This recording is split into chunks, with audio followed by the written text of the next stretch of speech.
Dear students, warm welcome. This is class 10th and the subject is science, and we are going to start a new chapter, and that is heredity and evolution. What is heredity and what is evolution? Actually ये जो lesson है बेटे, it's entirely new, क्योंकि इसके जैसे शब्द आप बच्चों ने अप टू 9th नहीं पढ़े होंगे. अभी 10th में आके ही most of the new words include हुए हैं.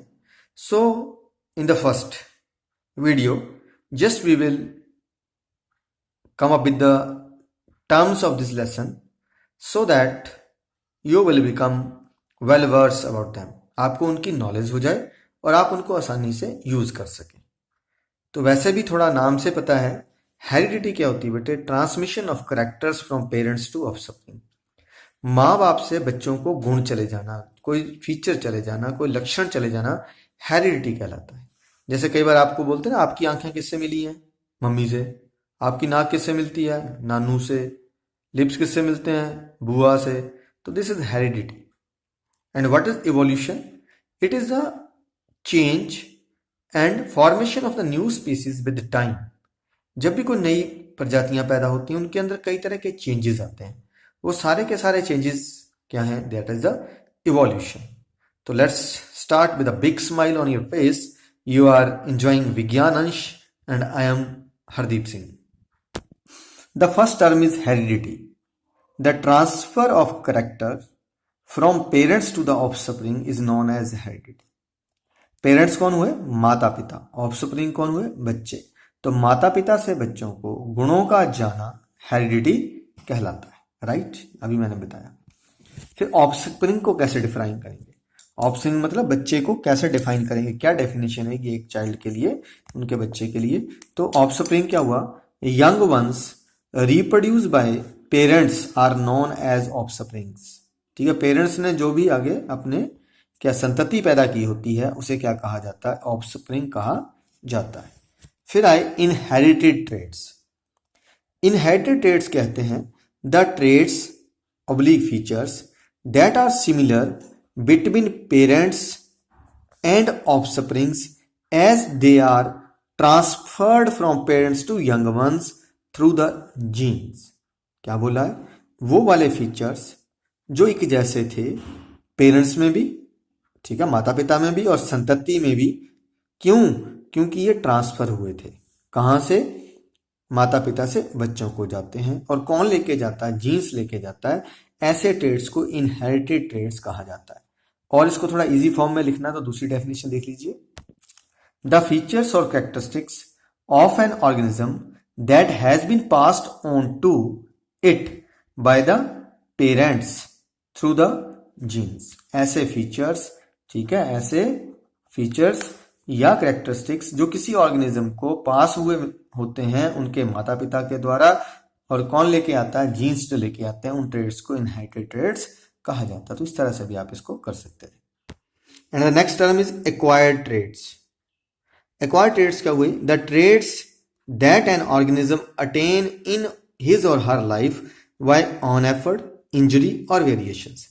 ऐसे ट्रेड्स जो एक ऑर्गेनिज्म अपनी जिंदगी में खुद प्राप्त करता है, या तो अपनी एफर्ट से या किसी इंजरी से, डिजीज से या वेरिएशन से. जैसे फॉर एग्जांपल एक बच्चा बड़ा कमजोर है लेकिन उसने एफर्ट की और बड़ी बॉडी बना ली उसने अपनी, तो वो उसका एक्वायर्ड ट्रेड है.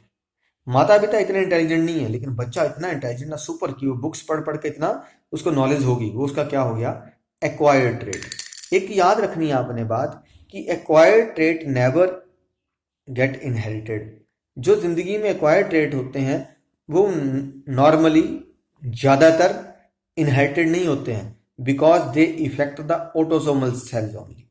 अभी पढ़ेंगे हम ऑटोसोमल को. तो मैंने एक लाइन बोली आपको, तो क्या कहा कि generally these are not inherited as the effect autosomes only.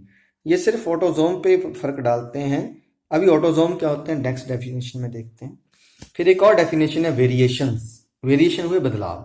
The difference in the traits in an offspring from their parent is known as variation. अब क्या आया? एक ही पेरेंट्स के को दो बच्चे हैं या पेरेंट्स, तो कुछ क्या होता है? कि पेरेंट्स और बच्चों में कुछ करेक्टर क्या होते हैं, डिफर कर जाते हैं। तो वो जो डिफरेंस आया है, ठीक है ना, वही डिफरेंस क्या कहलाता है, दैट इज कॉल्ड वेरिएशन। तो जो बदलाव आया किसमें, माँ बाप और बच्चे में, दैट इज कॉल्ड वेरिएशन। तो वेरिएशन के लिए 2-3 बातें सदा याद रखनी है। पहला, if a trait is passed in more percentage of population, अगर कोई ट्रेट है और वो ज्यादा परसेंटेज ऑफ पॉपुलेशन में है, इसका मतलब the trait have arisen earlier, वो ट्रेट पहले आ गया था उस स्पीशीज के अंदर। मान लीजिए एक पूरी स्पीशीज है, ब्लैक कलर की है, कोई एक स्पीशीज है, लेकिन धीरे धीरे हमने क्या देखा, समय के साथ उसके अंदर ग्रीन और ब्लू कलर के ऑर्गेनिज्म पैदा होने शुरू हुए। अब जो ग्रीन कलर वाले हैं वो 60% पॉपुलेशन में और ब्लू वाले 20% में। इससे क्या पता लगा कि जो 60% यानी कि जो ग्रीन वाला फीचर है, जो ग्रीन वाला ट्रेट है, जो ग्रीन वाला करेक्टर है, वो पहले आ गया था। ठीक है, अब एक ग्रीन आया, मैंने कहा एक क्या था, एक ग्रीन कलर आ गया है, और एक कोई और, रेड ले लो, ब्लू ले लो, कोई और कलर आ गया। तो क्या ये जो वेरिएशन है, क्या जिंदगी में सदा उसके लिए किसी ऑर्गेनिज्म के लिए फायदेमंद होती है? एक बात याद रखिए कि वही वेरिएशंस फायदेमंद होती हैं जो किसी ऑर्गेनिज्म के सर्वाइवल में हेल्प करती हैं, उसकी एडजस्टमेंट में हेल्प करती हैं, उसकी अडेप्टेशन में हेल्प करती हैं। तो क्या रहेगा, if a variation help an organism to adjust itself with a change in environment और in a new habitat, habitat क्या होता है, आवास स्थान, घर, that variation promote survival of a species. अगर ऐसी वेरिएशन जो किसी ऑर्गेनिज्म की किसमें हेल्प कर रही है, किसी स्थान में रहने में या नई जगह पे रहने पे हेल्प कर रही है, तो वो वेरिएशन उस ऑर्गेनिज्म की सर्वाइवल में हेल्प करती है, अदरवाइज इनके इतने फायदे नहीं होते। तो यहां तक अभी पढ़ा है इतने टर्म्स में। अभी आपके 2 क्वेश्चन हो गए, मैं दिखा लेता हूं। तो यहां से पहला क्वेश्चन क्लियर हो गया, if a trait A exist 10%, A trait 10% population में, बी 60 में है। अब आपको बताना दोनों में से कौन पहले आया होगा। अभी बताया जो जो ज्यादा परसेंटेज ऑफ पॉपुलेशन होता है वो ट्रेट पहले आया होता है। दूसरा, how does the creation of variation in a species promote survival, कहते वेरिएशन आने से किसी और, ठीक है, किसी स्पीशीज के जिंदा रहने के चांस कैसे बढ़ जाते हैं। अभी बताया, तभी बढ़ेंगे अगर जो वेरिएशन है दैट क्या करती है, help the organism to adopt और to adjust in the new environment और हैबिटेट, तो बढ़ेगी।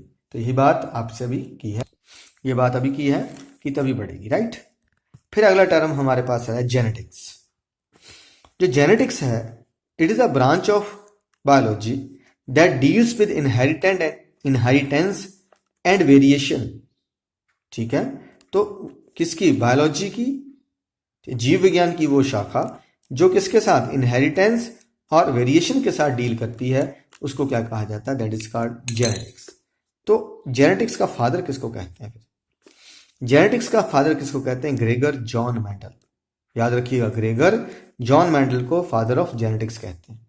और हालांकि इनके काम को उस टाइम लोगों ने नहीं सराहा था, लेकिन बाद में 3 साइंटिस्ट ने इस पे काम किया और रीडिस्कवरी हुई सारे वर्क की। तो वो कौन कौन थे, ह्यूगो डिवेरिस, कार्ल कून्स, रिच वॉन शमार्क। तो 3 थे, ठीक है, रिच वॉन शमार्क, कार्ल कून्स और ह्यूगो डिवेरिस ने इनके काम को रीडिस्कवर किया था। अब इन्होंने किस पौधे पे काम किया था, याद रखना है, अगर पूछा जाए तो उन्होंने किसके काम किया था, पाइसम सैटिवम। तो क्या रहेगा, एक ध्यान रखना, जब भी साइंटिफिक नाम लिखना बच्चे, कैसे लिखना है, आपने तो 9th में पढ़ लिया होगा, 10th वालों ने तो, ठीक है। पहला हिस्सा क्या होता है, ठीक है ना, पहला हिस्सा क्या होता है, जीनस, दूसरा हिस्सा क्या होता है, स्पीशीज। दोनों को अलग अलग अंडरलाइन करना है। जीनस का पहला लेटर सदा कैपिटल रखना है और स्पीशीज का पहला लेटर सदा क्या रखना है, स्मॉल रखना है। तो इस तरह से उन्होंने, या सिंपल लिखना है तो किस पे काम किया था, ठीक है, मेंडल ने किस पे काम किया, गार्डन पी के ऊपर काम किया था। गार्डन पी मतलब मटर जो है उस पर काम किया था। अगला टर्म हमारे पास आया ऑफस्प्रिंग या progeny. The descendants of a person, animal और प्लांट, किसी भी मनुष्य के, जानवर के या पौधों के जो आगे बच्चे होते हैं उसी को क्या कहा जाता है, प्रोजनी या ऑफस्प्रिंग कहा जाता है। अगला आया F1 जनरेशन। F1 जनरेशन होती है फर्स्ट फिलियल जनरेशन। कैसे, मान लीजिए ये 2 पेरेंट्स हैं, ठीक है, इन्होंने आपस में शादी हुई और ये इनके पहले बच्चे पैदा हुए। तो जो पहले बच्चे पैदा होते हैं उनको बोलते हैं F1। अगर ये आपस में फिर से इनके बीच ही, मान लीजिए ये मेरा एक पी प्लांट था और ये मेरा दूसरा पी प्लांट था, मैंने दोनों को क्रॉस करवाया और फिर मुझे नए सीड्स मिल गए, वो हो गए F1। अब मैंने इन सीड्स को फिर बो दिया, फिर इनको आपस में ही क्रॉस करवाया, ठीक है, इनके आपस में ही मेल फीमेल मतलब स्टैमन और पिस्टल को क्रॉस कराया, फिर जो मुझे नई जनरेशन मिली तो उसको मैं बोलूंगा F2, that will be second filial generation. बात समझ आ गई कि अगर हम क्या करें कि इन्हीं दो पेरेंट्स को चूज करते हैं, फिर उनको आपस में क्रॉस करवाते हैं, फिर जो पहली जनरेशन मिलती है उसको बोलते हैं F1 जनरेशन। ये तो पेरेंट्स हो गए, ये F1 जनरेशन, राइट। फिर F1 जनरेशन में दो इंडिविजुअल लेने हैं, उनको आपस में क्रॉस करवाना, फिर जो नई जनरेशन मिलेगी, ठीक है, तो वो क्या कहलाएगी, सेकंड फिलियल जनरेशन। अब कोई भी ऑर्गेनिज्म आएगा तो उसको क्या मिला, ट्रेड्स मिले, उसको कुछ लक्षण मिले, कहां से, कुछ उसको फादर से मिलेंगे, कुछ उसको मदर से मिलेंगे। तो जो उसको फादर वाली साइड से मिलते हैं उनको बोलते हैं पेरेंटल ट्रेड। जब भी कोई पेरेंटल शब्द आइए तो समझ लीजिए फादर की बात हो रही है, ठीक है। और जब मैटरनल की बात हो रही है, फ्रॉम मदर साइड, जो करेक्टर मदर साइड से मिलेगा दैट इज मैटरनल। उसके बाद आया होमोजाइगस टर्म, ये भी बड़ा इंपॉर्टेंट टर्म है, याद रखिएगा। कहता था organism having same set of alleles of a particular gene. मैं बताता हूं, पहले सिर्फ डेफिनेशन पे ध्यान दीजिए। ऐसा ऑर्गेनिज्म जिसमें अलील, किसी जीन के एलील का सेम ही सेट होता है, that is called homozygous. Homozygous, Mendel ने उस टाइम पे क्या कहा कि कुछ पौधे टॉल होते हैं और कुछ पौधे क्या होते हैं, ड्वार्फ होते हैं। ड्वार्फ मतलब बोने होते हैं। उन्होंने टाल के लिए क्या लगा दिया, कैपिटल टी, ठीक है, और ड्वार्फ के लिए क्या लगा दिया, स्मॉल टी। अब इसको दो जीन कंट्रोल करेंगे, मैंने बोला एक पेरेंट्स से, पैटर्नल साइड से, फादर वाली साइड से, और एक कहां से आएगा, मैटरनल वाली साइड से। तो मैटरनल वाला मान लो कैपिटल टी है, ये दोनों एक जैसे, बड़े दोनों टी है ना, तो दोनों एक जैसे हैं, तो उसको बोलना होमोजाइगस, ठीक है। ड्वार्फनेस के लिए दोनों ही छोटे होने चाहिए, अगर दोनों एक जैसे हैं तो उसको क्या बोला, होमोजाइगस। लेकिन एक अगर कैपिटल दिखा रहा है, एक अगर छोटा दिखा रहा है, ये सिर्फ दिखाने के लिए, ऐसे होते नहीं है, समझाने के लिए है। और अगर दो अलग अलग तरह के जीन आके किसको कंट्रोल करते हैं, किसी कैरेक्टर को कंट्रोल करते हैं, तो डिफरेंट एलील हो गए, तो उसको क्या बोलेंगे हम, that condition is called heterozygous. क्या बोलेंगे उसको हम, हेटेरोजाइगस कहते हैं। एक थोड़ा ऊपर मिस्टेक हो गई थी, दैट इज पैटर्नल, नीचे बोलते लगा पता, पेरेंटल लिखा गया था, पैटर्नल। पैटर्नल कहां से आया, फादर साइड से, और मैटरनल कहां से आया, मदर साइड से। अब होमोजाइगस क्या कहा, किसी, है ना, किसी कैरेक्टर के लिए, किसी फीचर के लिए जो जीन का सेट है अगर वो एक जैसा है तो दैट इज कॉल्ड होमोजाइगस, ठीक है ना। अगर ये सेट में क्या है, दोनों ही अलील अलग अलग तरह के हैं, तो उसको क्या बोलना हमने, हेटेरोजाइगस। देन अगला टर्म है डोमिनेंट। डोमिनेंट क्या होता है, the character that have ability to show itself even in the heterozygous condition and shown in F1 generation. कहता है ऐसा कैरेक्टर जिसमें इतनी योग्यता हो कि वो हेटेरोजाइगस कंडीशन में भी अपने लक्षण को दिखा दे, अपने गुण को दिखा दे, और F1 जनरेशन में दिखाई दे। कैसे, देखिए जब दो कैपिटल टी हैं तो हमने बोला टॉल ही होता है, राइट। लेकिन जब एक कैपिटल टी हो, एक स्मॉल टी हो, तब भी पौधा क्या निकलना चाहिए, टॉल। तो अगर मैं थोड़ा ऊपर बात करूं जाके, तो मैंने क्या कहा था, ड्वार्फ कब है, मैंने क्या लगाया इसके लिए, मैंने माना कि दोनों ही जो एलील हैं वो क्या थे, स्मॉल थे। लेकिन यहां क्या बोल रहा हूं मैं, एक स्मॉल होते हुए भी एक कैपिटल है, तो कैपिटल ने बता दिया कि पौधा क्या होगा, टॉल होगा, इसको दिखाने नहीं दिया, ये बेचारा ड्वार्फ वाला कैरेक्टर आया ही नहीं, समझ गए। तो ऐसा इस एलील के सेट में वो वाला क्या जीन जिसके अंदर कैपेसिटी है कि वो जब हेटेरोजाइगस कंडीशन आ जाती है, मतलब अलग अलग आ जाते हैं, तब भी अपने आप को ही वो दिखाए, तो उसको क्या कहते हैं हम, दैट इज कॉल्ड डोमिनेंट। तो फिर पढ़ेंगे, the character that have ability to show itself even in the heterozygous condition and shown in F1 generation, और F1 जनरेशन में दिखाई दे। तो फिर उल्टा इसका क्या हो गया, रिसेसिव। अब क्या हुआ, the character that appears only when it is present in homozygous condition. मतलब ये हेटेरोजाइगस में था, अलग अलग था, तो ये अपने आप को दिखा नहीं पाया। कौन नहीं दिखा पाया, छोटा टी जो ड्वार्फ का था। ये बेचारा तभी दिखाएगा जब क्या होंगे, दो स्मॉल टीज आएंगे, तो बेचारा दिखाएगा, है ना। तो character that appear only when it is present in homozygous condition, या क्या लिख सकते हैं, the character that do not show itself in upon, ऐसा करेक्टर जो अपने आप को एपन में नहीं दिखाता है वो रिसेसिव है, और जो अपने आप को एबन में दिखा लेता है वो कौन है, डोमिनेंट है। उसके बाद है phenotype. Phenotype means morphological feature of an organism. Morphology में जो बाहर से आपको दिखाई देगा वो फीचर क्या होता है, फिनोटाइप। और जीनोटाइप क्या रहता है, genetic makeup of an organism, कि उसके अंदर जीन कौन कौन से हैं, वो होगा उसका जीनोटाइप। जैसे हमने लिखा कैपिटल 2T है, तो पौधा तो बाहर देखने में टॉल है, आपने बाहर से देखा ना, मॉर्फोलॉजी देखी उसकी, तो दिस इज फिनोटाइप। लेकिन हम उसके अंदर देख रहे हैं तो उसके अंदर दोनों जीन क्या है, होमोजाइगस है, तो ये क्या, जीनोटाइप। अब दूसरी तरफ देखो, अगर मैं ऐसे भी लिखूं तब भी क्या होगा, हमने पढ़ा ना कि ये डोमिनेंट है, ये दिखाएगा पौधा, तब भी टॉल होगा। तो इसका जीनोटाइप क्या है, capital T and small t, but phenotype क्या है, टॉल। आई समझ में। तो जो आपको बाहर से दिखाई देता है उसको हम क्या बोलते हैं, फिनोटाइप, और जो उसके अंदर जेनेटिक मेकअप होता है that is called genotype. Next is alleles, the genes that can determine the heritable traits. जो अभी हमने TT पढ़ रहे हैं, जो हम सिर्फ सिंबल लगाए हैं, तो इन्हीं को क्या कहा जाता है, एलील्स कहा जाता है। अगला एक टर्म रहेगा इमेस्कुलेशन। इमेस्कुलेशन क्या रहता है कि जो मटर का पौधा है हमारा, इसमें ना अंदर मेल पार्ट भी होते हैं और फीमेल पार्ट भी होते हैं। मेल पार्ट को क्या बोलते हैं, आपने अगर पढ़ा होगा तो दैट इज कॉल्ड स्टेम, है ना। फीमेल पार्ट को क्या बोलते हैं, पिस्टिल। तो क्या करना है, ये मेल मेच्योर होने से पहले इसको काट के बाहर फेंकना होता है, इसी को इमेस्कुलेशन कहते हैं। तो डेफिनेशन क्या बनी, the process of removing of stamen और male reproductive part before reproductive maturity. Reproductive maturity से पहले ही क्या करना है, हमने मेल पार्ट को रिमूव करना, क्या कहलाता है, इमेस्कुलेशन कहलाता है। Then cross breeding. Cross breeding में क्या हुआ, हमने एक पौधा लिया टॉल, एक लिया ड्वार्फ, फिर एक में से मेल निकाल दिए, फिर दोनों फूलों को आपस में बांध दिया ताकि इसके मेल पार्ट कहाँ पहुंच जाए, यहां तक अपने पॉलन ग्रेन्स लेके जाए। तो इस प्रोसेस को क्या बोला गया, cross breeding. The process of producing young ones by hybridization of two different species और वेराइटीज। हमने दो डिफरेंट स्पीशीज ले ली या वैरायटी ले ली, उनको आपस में क्या किया, हाइब्रिडाइज किया, that is called cross breeding. अब एक होती है मोनोहाइब्रिड क्रॉस।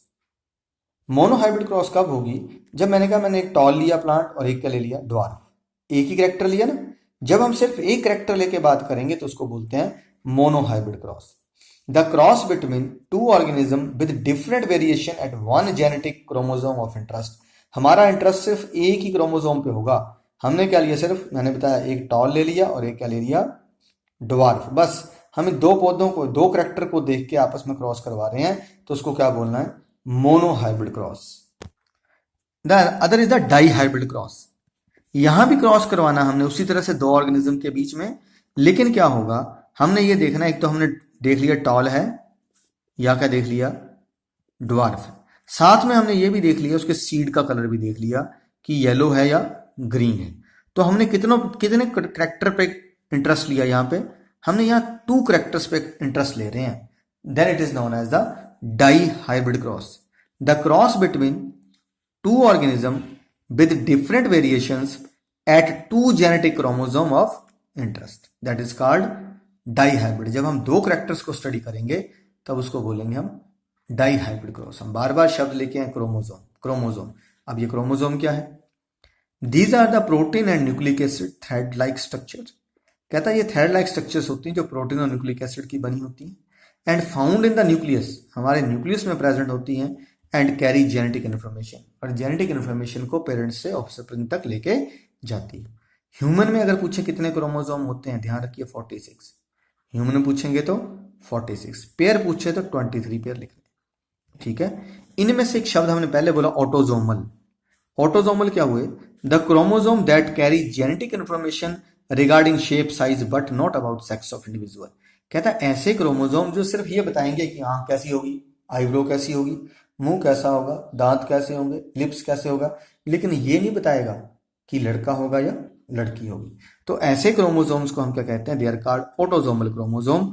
और हमारी बॉडी में 23 पेयर में से 22 पेयर क्या होते हैं, ऑटोजोमल, या 44 क्रोमोसोम क्या होते हैं, ऑटोजोमल होते हैं। फिर एक पेयर बच गया, वही एक पेयर क्या होता है, सेक्स क्रोमोसोम होता है। The chromosome that is directly related to determination of sex of an individual. ऐसा क्रोमोसोम जो सिर्फ, ठीक है, सेक्स को डिटरमाइन करने का काम करता है, उसको क्या बोलते हैं हम? Sex chromosome. तो हमारे ह्यूमन की बात कर रहा हूं मैं। ह्यूमन में 1 पेयर है या 2 क्रोमोसोम लिखने। मेल में कौन कौन सा है? एक्स और वाई है, और फीमेल में क्या है? X x. ठीक है जी। अब ये सारे का सारा डीएनए जो होता है बेटे, जो एक पूरा क्रोमोसोम होता है, पता नहीं कितने कैरेक्टर को लेके चलता है, लेकिन इसका छोटे से छोटा पार्ट जो कम से कम एक कैरेक्टर को कंट्रोल करता है, उसे हम क्या कहते हैं? जीन कहते हैं। A unit of inheritance that is a part of DNA and control at least 1 character in offspring. कहता है डीएनए का पार्ट हो, यूनिट ऑफ इनहेरिटेंस हो, और ऑफस्प्रिंग में कम से कम एक कैरेक्टर को कंट्रोल करता है, तो उसे हम क्या कहते हैं? जीन कहते हैं। Then the next is DNA. Full form of DNA is deoxyribonucleic acid. ये हमारे क्रोमोसोम का मेन कंस्टिट्यूएंट होता है और सारी जेनेटिक इंफॉर्मेशन यही कैरी करता है। तो deoxy ribo nucleic acid, it is the main constituent of chromosome and carry genetic information. तो ये पेरेंट्स से ऑफस्प्रिंग तक यही इंफॉर्मेशन पहुंचाता है। Right, one more, that is DNA replication. DNA replication क्या रहती है? The process of producing 2 identical replica of DNA. हमारी बॉडी में जो डीएनए है, अभी मैंने क्या बोला, 44 है, राइट। आप खुद सोचिए, अगर ये हम अपने बच्चों को दे देंगे 22, तो हमारे पास तो कितने रह गए?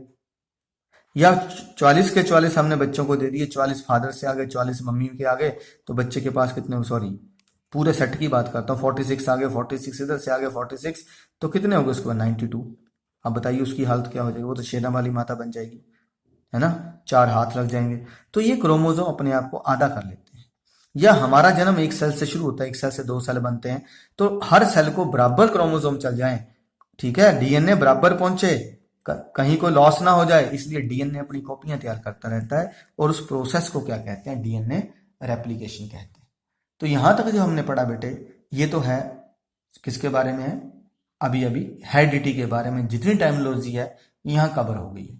इसके बाद की टर्मिनोलॉजी जो रहेगी इवोल्यूशन की रहेगी, लेकिन हम सेकंड वीडियो में मेंडल के वर्क के बारे में पढ़ेंगे।